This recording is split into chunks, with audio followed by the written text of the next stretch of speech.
Journal continues. At the table now, a gentleman named Andrew Breitbart, who is publisher of something called Breitbart.com. And before we get to the issues that you talk about, tell us a little bit about who you are, what you do, and what you hope to accomplish. That's a difficult one to answer. That's why I don't even have business cards, because I don't have a title. I guess I do a lot of new media. I have a website, Breitbart.com, which is a news aggregation source. In all the years I've been on the internet, all I've cared about were the news wires. I figured out that that's where the action is. When you watch CNN and Fox News and somebody breaks in with a story and they act like somebody in that building actually discovered that story and reported on it, it's invariably the Associated Press or Reuters, and I also have Agence France Presse, the French news wire, and the three of them, in my mindset, keep me up to date in this 24/7 news cycle. So I created that website in 2005 just for the newswires, but the goal was to brand myself. I didn't want to do it in my name, but my father-in-law and my neighbor across the street, Mike Silver, said I was crazy not to do it in my name, and I don't regret it right now. But what I wanted to do was create a news organization from the bottom up. And I realized that the way to do it was with the news wires. And so what I've been doing over the last year is create a series of group blogs. That's the next layer in my plan. So we started one called Big Hollywood. That was the first one, and that was in January of this year. And we launched Big Government on September 10th with the Acorn story. So that's the second of a series of group blogs. The model is to have an editor in charge of that subject that knows that subject. I was a C student in high school, I was a C student in college, and before a big exam that I knew I was going to get a D on, I needed to find the best person in that class who took the best notes, and that's what I'm applying that skill set, finding the best expert on that subject. The editor of Big Hollywood is John Nolte. I called him during the Super Bowl this year. I said, "Hey, John, are you watching the Super Bowl? It's a pretty good game." He goes, "No, I'm watching Sudden Impact." I said, "Good hire." He's 24/7 Hollywood. He understands Hollywood from a center-right perspective. There are a lot of people in Hollywood that are center-right. They're just silent about it because they're fearful of the repercussions. So I wanted to create a website that told the American people, and in fact the world, that it's not just Janine Garofalo's Hollywood. There's another side to it as well. Big Government was the second one, and we've just this week secured that we're probably going to do about 3 more by the end of the year.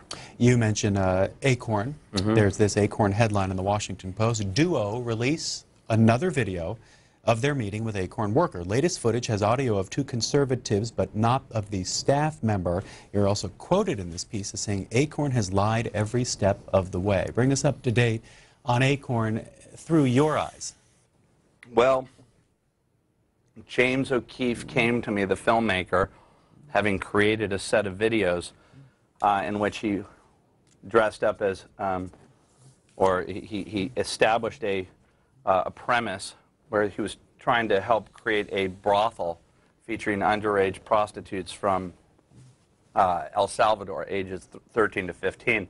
He went to a series of Acorn offices to try and get loans and to try and see if Acorn would facilitate this preposterous scenario.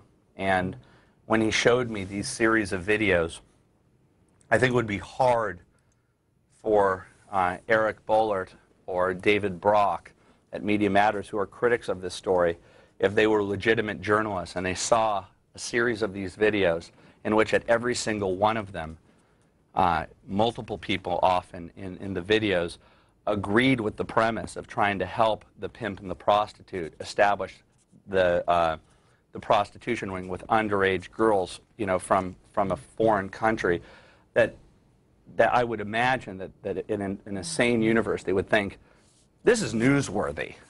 If it were an undercover operation of the NRA in which people presented themselves to be racist and wanted to figure out a way to turn an AK-47 into a automatic rifle, and the NRA said, "This is all you have to do," I would imagine that they would think that that's news. I would, and I would figure out a way to put that out there. But understanding the media the way that I do, I'm a 24/7 news junkie, is I understand that the media has inherent biases. It's not a conspiracy. It just happens to be the truth. It's an organic thing. The type of people who go into journalism want to save the world. I get it, and that they lean to the left. And I had to craft a strategy to get this story out so that it would go above, so it would go past the Media Matters of the world and the Huffington Post of the world, which act as a firewall to protect the media from covering legitimate stories. Let me jump in and put the phone numbers on the bottom of the screen for Andrew Breitbart of Breitbart.com. He is publisher. Republicans call 202-737-0001. Democrats, your number 737-0002, and Independents 202-628-0205. Our guest graduated from Tulane University, 1991. Where did you grow up? Los Angeles, West Los Angeles. What were your, and who were your influences, and how did your way of thinking change over the years, if it did? My influences were solely comedy when I was growing up. I was a David Letterman addict. My license plate, embarrassingly enough, was Late Night. I'm shamed by that. I don't think I've ever said that publicly, but certainly people in my past know that. And Dennis Miller. Those were probably my two favorite, the two most important influences in my life. And I was not a political person, but I believe that being a liberal, especially in Los Angeles, especially in Manhattan, New York, the types of places that I grew up spending time in, are default cultural liberal places. And so I considered myself a liberal up until the point I graduated college. And then I had an interesting epiphany. And what was that? When did it happen? What were the circumstances? It was the Clarence Thomas hearing. It changed my life. It changed my life. How so? And it put the fight in me. I came to the Iran-Contra hearings because I like political theater. I was an American, I was a student, a high school student who took a summer program, a journalism program at American University, but it was all a ruse so I could go to the Iran-Contra hearings. Not because I had any outcome that I wanted. I just wanted to say I was there because I felt gypped that I wasn't able to attend Watergate hearings. So I went to the Iran-Contra hearings. So when I graduated from college, I was waiting tables at a hip restaurant in Venice, California, and after work I would race home to go watch the Thomas hearings. I wanted him to go down based upon the premise that the media set up, that this guy was a serial sexual harasser and basically a monster among women. I remember Barbara Boxer and Patricia Schroeder and a series of women all wearing red standing behind Anita Hill, and I wanted to see Clarence Thomas taken down. By the end of the week, in which I watched no evidence come out, it was mystery evidence. Is that you don't understand what it's like to be a woman in the workplace. But when the worst thing that came out of it was that in all the years that she was with him, going job to job to job, getting raised, getting promoted, the worst thing that he ever said at one point, allegedly, was he said there's a pubic hair on a Coke can. I remember thinking, this is it? And Ted Kennedy and Joe Biden are asking this man whether or not he's rented pornography or knows who Long Dong Silver is. And I did not understand a world. I couldn't understand what Ted Kennedy, of all people with his background, Lothario, Chappaquiddick, kind of a known, carouser, that this guy had the gall to go after Clarence Thomas. I said, what does he know about the NAACP and the media that they're not going to attack him for being a racist, for going after a man who was raised by his grandparents and who was raised by sharecroppers, who was experiencing the epitome of the American dream? And once I saw the paradigm, and that's why I call it the Democrat media complex, he implicitly knew that his political career was safe from the media for attacking a black man on national television. To the calls and the issues now for Andrew Breitbart, Gaithersburg, Maryland. John, Republican line, thanks for waiting. Hi there. Hello, Andrew. How you doing? Hello. Rush Limbaugh fails to meet my expectations on a daily basis by mistakenly identifying the media as the state-run media.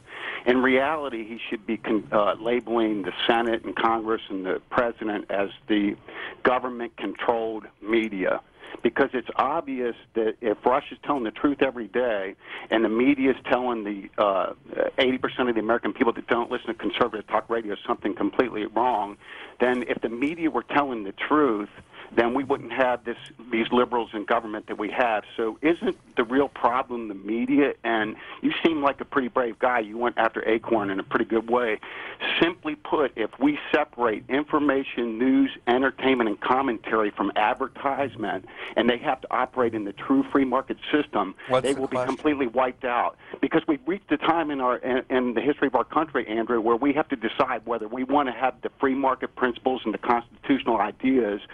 And if we do, then we're going to have to separate advertisement from information, news, entertainment, and commentary, or we're going to let the media who's controlling Obama, Pelosi, and Reid, they're going to take over our country, and we're going to lose our equal ownership of this country to elitist-controlled socialism. Got the point? No question, but a comment. Any reaction? It's a thesis.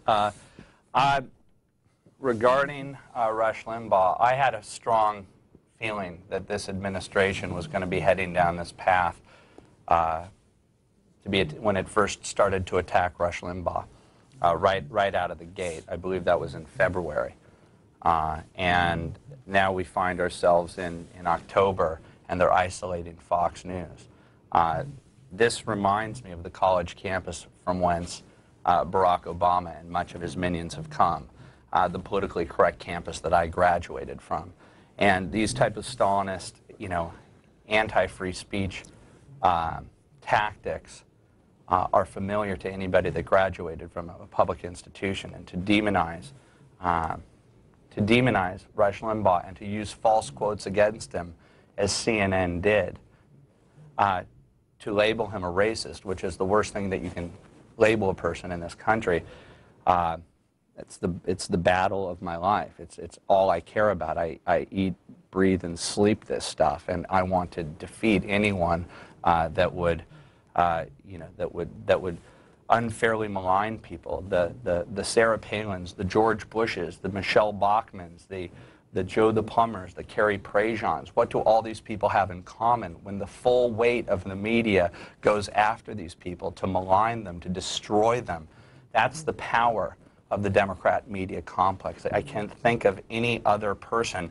A Republican there are two paradigms. They're either evil or they're stupid. Over and over and over and over and over. It's the template that the mainstream media does. It has to end. We have a Democrat on the line. Kevin from Bethany, Ohio, on with Andrew Breitbart. What do you say? Yeah, man, I tell you, what I think is, I'm very nervous, so please forgive me for being stuttering a little bit.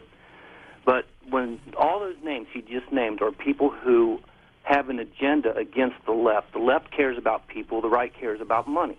Now, you didn't say anything when George Bush was president of the United States and people were being arrested trying to protest outside of any meetings he ever had. People bring guns to Obama's meeting. They didn't get arrested, sir. The right is wrong. The left is right.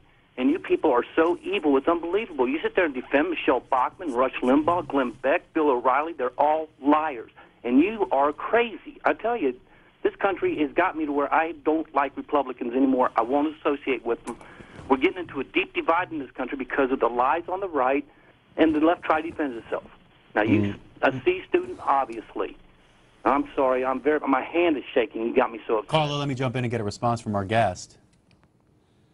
Yes, that's the power of the media, to create that perception that we're evil. I mean, how did I or Ron Silver or Dennis Miller, what is it about we apostates, those who've gone from, there's no reason why a person who grew up in Brentwood, a secular liberal Jew like me, who was bathed in secular liberalism and the left, and the fundamental default belief that liberals are the feeling good people, and the Republicans are the evil people. I grew up with that perception. I grew up being told the people in flyover country are stupid. Why on God's green earth would Dennis Miller or me or any of these other people dare to go from one side to the other? It is an act of conscience. It has hurt my social life. It has hurt familial relations, because on the left, whether it be on a college campus, whether it be in Venezuela, whether it be in the Obama administration, these people cannot abide by people that disagree with them, and they demonize them, and that person that just called trembling is a victim of the Democrat media complex. He has been brainwashed to believe that Michelle Bachmann, who raised 5 children and had 23 foster children, and that Sarah Palin, who lives up in Alaska, is somehow some evil monster, that those projections of the media onto conservatives to make me evil when all I want is the best for this country. What is a motive that I have? Do I want poor people not to eat? I've been accused of that by the Democrat media complex because of going after Acorn. Atlantic Beach, Florida. Bill, thank you for waiting. You're an independent. What do you have to say this morning? Go ahead. Yeah. Let me make a whole statement and then ask the man a question. I work at the video store in Savannah where Clarence Thomas every Friday night, like a clock, come in and rented 3 videos.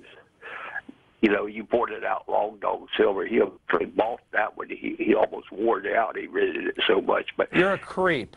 You're a creep. Let me tell you. You're a creep. I don't want to talk to this guy. Let's move on to Savannah, Georgia. George, you're on the Republican line. Hi. Hey, how are you doing? Good. Well, let me answer to that before. Sure. What standard is he going by? The concept of the right to abortion is founded on the premise of a right to privacy. And they trotted out, allegedly, that he had rented a pornography simply to embrace him. What is this good, open-minded liberal trying to do by bringing up that he rented pornography? That he's a hypocrite because he believes in Christ, that he likes sex? I don't understand. It's to destroy him.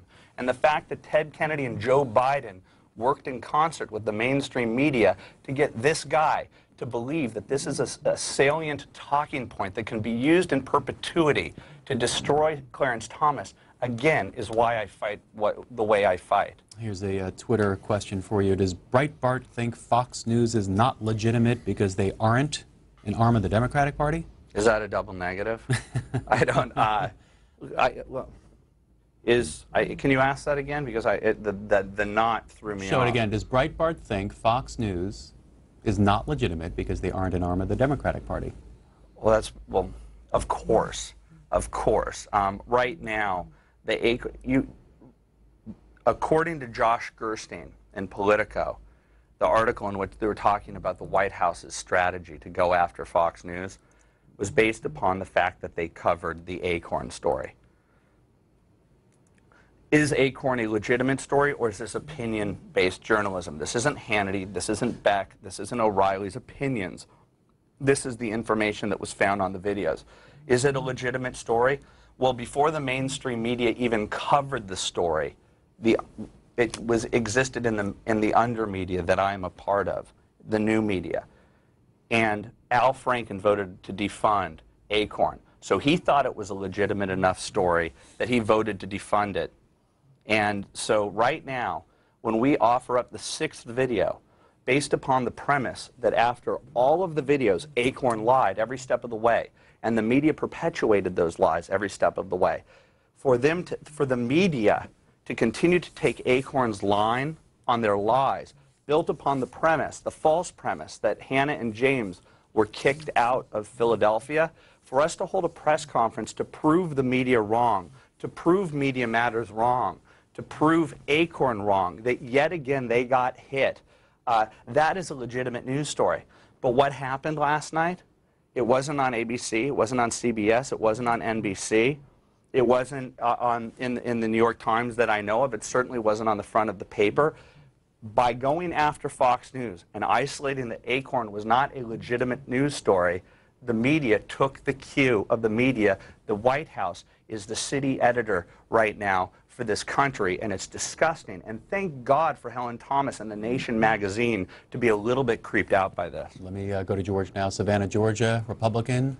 Good morning. Yeah, thanks, sir. I've waited, and I appreciate the man there. But I did want to say this. If the media was really all that biased, I just got a couple of comments to make.